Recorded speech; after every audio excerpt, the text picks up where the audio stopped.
নমস্কার।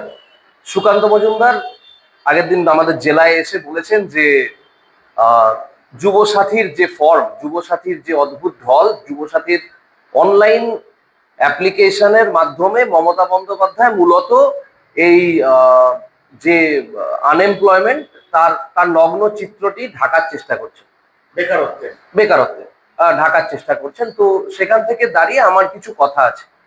প্রথম কথা হচ্ছে, যে উৎসাহ উদ্দীপনা নিয়ে বাংলার যুবতীরা তারা গিয়ে যুবসাথীর ফর্ম জমা করছে, তার থেকে এটা মূলত প্রমাণিত যে এটা শুধুমাত্র তাদের পরবর্তী দিনে এগিয়ে যাওয়ার জন্য একটি অ্যাসিস্ট্যান্স। যে তারা আগামী দিনে যে সেন্ট্রাল গভর্নমেন্টের যে পরীক্ষার যে ফর্মগুলো ছাড়া হয়, আমি আপনাদের জ্ঞাতার্থে বলে রাখি, কোনো ফর্মের দাম 500,000 টাকার কম নয়।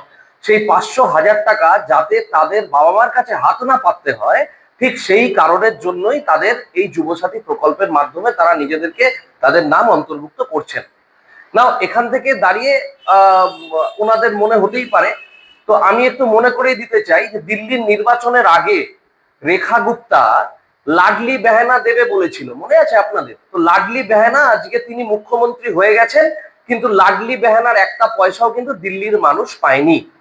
এবং বেকারত্ব নিয়ে নরেন্দ্র মোদীর সরকার বিগত ৪৫ বছরে অ্যাজ পার এনএসএসও রিপোর্ট আপনি জানেন যে প্রায় ৩৬% মানুষ, মানে প্রতি ১০০ জনের ৩৬% মানুষ বেকার। সুতরাং এখানে দাঁড়িয়ে ওনারা বেকারত্ব নিয়ে কথা না বললেই হয়, কারণ বিগত ৪৫ বছরে হাইয়েস্ট বেকারত্বের সংখ্যা নরেন্দ্র মোদীর সরকারের আমলে হয়েছে।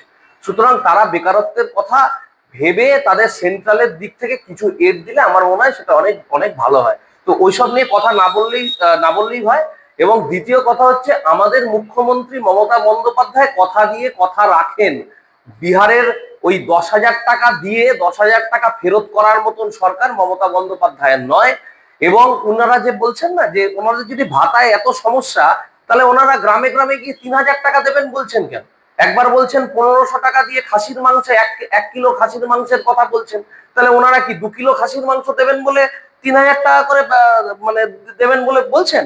সুতরাং ওই পাগলে কিনা বলে, ওনাদের এখন দেউলিয়া রাজনীতি।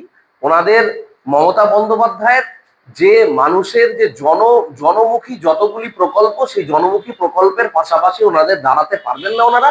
সুতরাং এইসব কুৎসা করছেন। এবং এই সুকান্ত মজুমদারকে আমি একটাই কথা বলবো, ওনাকে আমি শিক্ষিত মানুষ বলেই জানতাম, কিন্তু জানি না কেন উনি এটা করছেন না। মহান ইকোনমিস্ট মার্ক কেইনস যখন দ্য গ্রেট ইকোনমিক ব্রেকডাউন হয়েছিল আমেরিকার বুকে, তখন রুজভেল্ট ছুটে গেছিলেন ওনার কাছে এবং উনি ওনাকে বলেছিলেন যে আমাদের বাঁচান আপনি। তো তখন সেখানে দাঁড়িয়ে মার্কেন কেইনস বলেছিলেন যে এক দলকে দিয়ে গর্ত খোঁড়ান, আর এক দলকে দিয়ে গর্ত বোঝান এবং তাদের হাতে পয়সা দিন। কেন না? এই প্রান্তিক মানুষের হাতে পয়সা না আসলে ইকোনমি রোল আউট হয় না। ইকোনমি রোলিং এর জন্য এই পয়সাটা দেওয়ার অত্যন্ত প্রয়োজনীয়। সেইখানে দাঁড়িয়েই লক্ষ্মী ভান্ডার এবং যুবসাথীর যুক্তিযতা, যেটা আমরা বললাম যে আমাদের জানি, আমরা অমর্ত্য সেন, আমাদের অভিজিৎ বিনায়ক বন্দ্যোপাধ্যায়ের যে আইডিয়া, সেই আইডিয়াটির মাধ্যমে প্রান্তিক মানুষের হাতে পয়সা পৌঁছে দিচ্ছেন মমতা বন্দ্যোপাধ্যায়। এবং সেই জন্যই আমাদের জিডিপি রেট এত হাই। আপনি সারা ভারতবর্ষের মধ্যে আমাদের ওয়েস্ট বেঙ্গলে জিডিপি রেট হাই। সুতরাং এইগুলো সুকান্ত মজুমদারকে আমি শিক্ষিত বলে জানতাম। উনি কেন এই স্টাডিগুলো করছেন না এবং এই স্টাডিগুলো না করে উনি কথাগুলো বলছেন, একদম ন্যূনতম দেউলিয়া রাজনীতিবিদের মতন কথা উনি কালকে বলেছেন, যা নিন্দনীয়। আমি আবার বলছি আপনার চ্যানেলের মাধ্যমে যে প্রত্যেকটি মানুষের হাতে এই ন্যূনতম যে টাকাটা, এই ন্যূনতম টাকাটা কোনো বেকারত্বের সাপোর্ট নয়। তারা যাতে বেকার আগামী দিনে না থাকে, আগামী দিনে তারা যাতে ফর্ম ভরতে গিয়ে তাদের মা বাবার হাতে হাত না পাততে হয়, এটার জন্য মমতা বন্দ্যোপাধ্যায় মমতাময়ী মায়ের মতন আমাদের যুবক যুবতীদের পাশে দাঁড়িয়েছে। State of the art infrastructures, schooling for students. Gurukul Global School.